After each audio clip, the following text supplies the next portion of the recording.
don't know. No. I'm so confused, I don't know what I want. I mean, you have planned everything about this wedding without consulting me at all. I wanted to surprise you. You did that. I just feel so left out. Honey, that's the last thing in the world I meant to do. I wanted to make this a grand and splendid event, you know, like the one you created that night when you asked me to marry you at the country club. Roger, that was a show.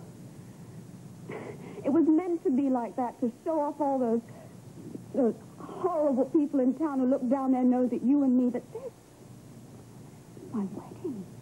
This is meant to be for you and for me. And yet you go and choose the church.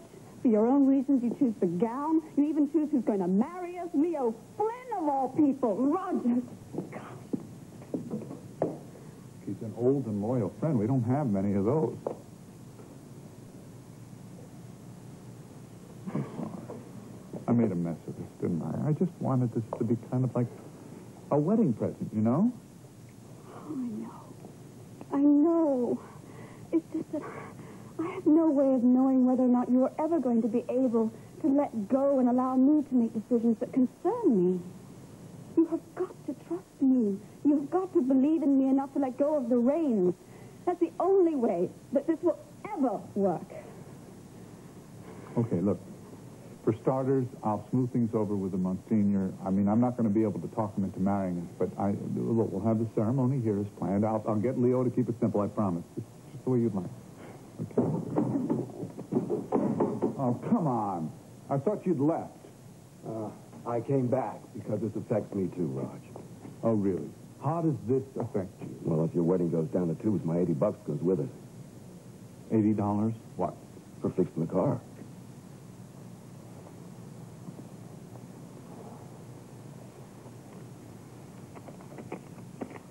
Beat it, Buzz. Hey. Done. And done.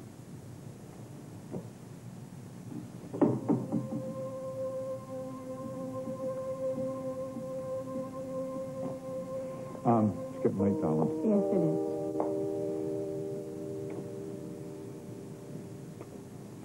Look, I'm going to tell you something. I think you ought to grab that limo, go home, and get yourself some rest. Okay? And I'll take care of everything around here, and then I'll come back later for you with the car. All right? You don't get it, do you? What?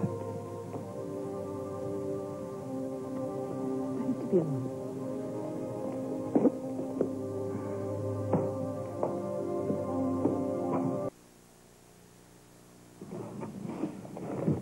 All right, you can go now. Better fasten your seatbelt. What are you doing here? I'm going to take you to some place where you can get your head together. You didn't have to get out of the limo. I told you it was only going to take a few minutes.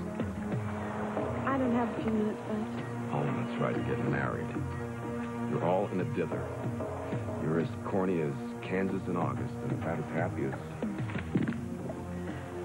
one of these. I don't think Clarence looks especially happy. I don't know. I think, compared to you, he looks ecstatic. So tell me, are you ready for that long walk down the aisle?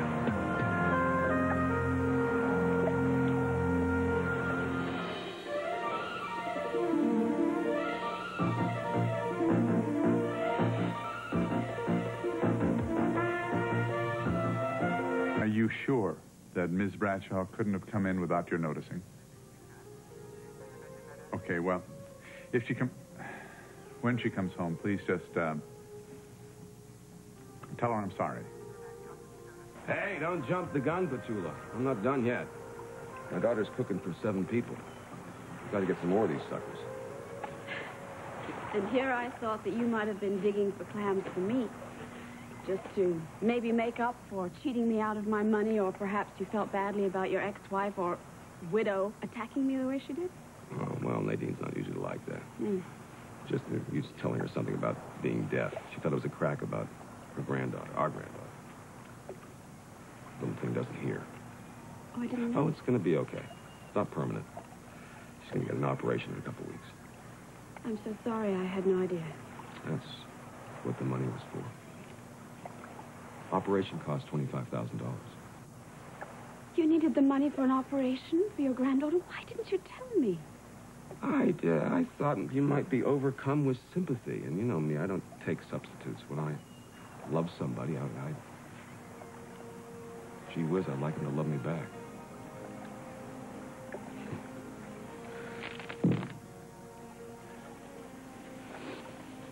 What? You had to go and say that now, didn't you?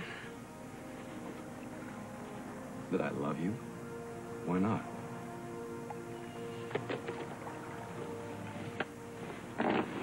Why did you say it again now? What does it matter? That can change anything, is it? Tomorrow, you're going to be Mrs. Thorpe. I'm going to be slinging hatch. Something I don't hate as much as I thought it would. So you're happy. That's good. And you have a family now?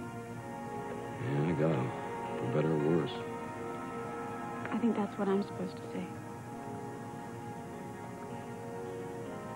Maybe I should help you. Teach me. I don't think you're dressed for it. You need to be in bare feet. Well, that could be arranged.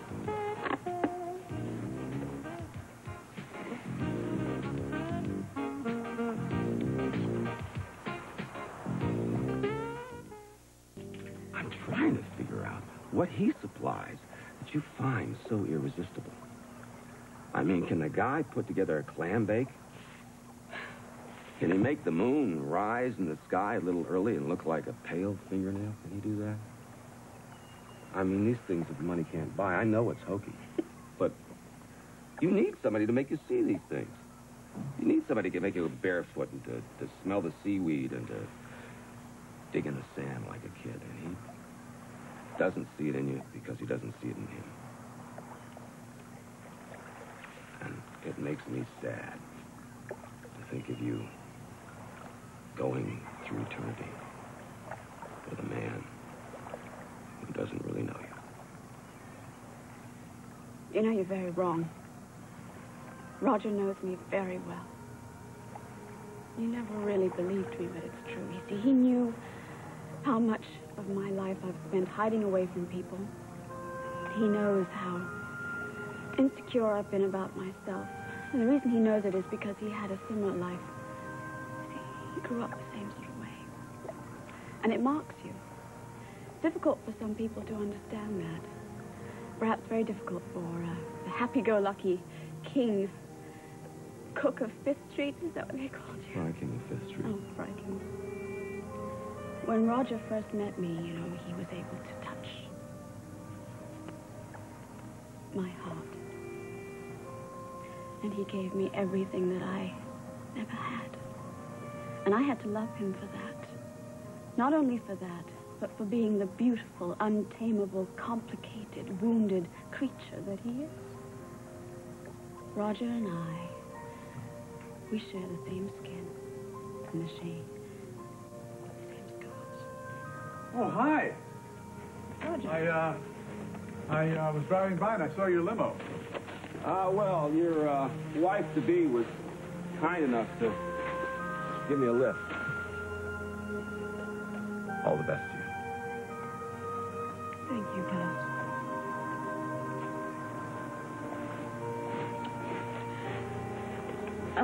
Buzz had a very important dinner that his daughter was cooking, and he wanted to get something special. It doesn't matter. It really doesn't matter. All that matters is that you will tell me that you'll marry me. Oh, Roger. Yes, I will.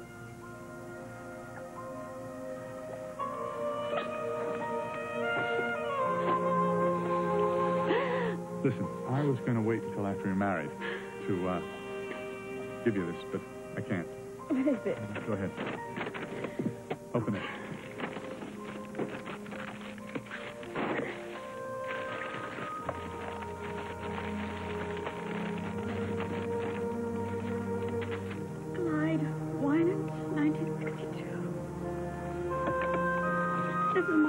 this?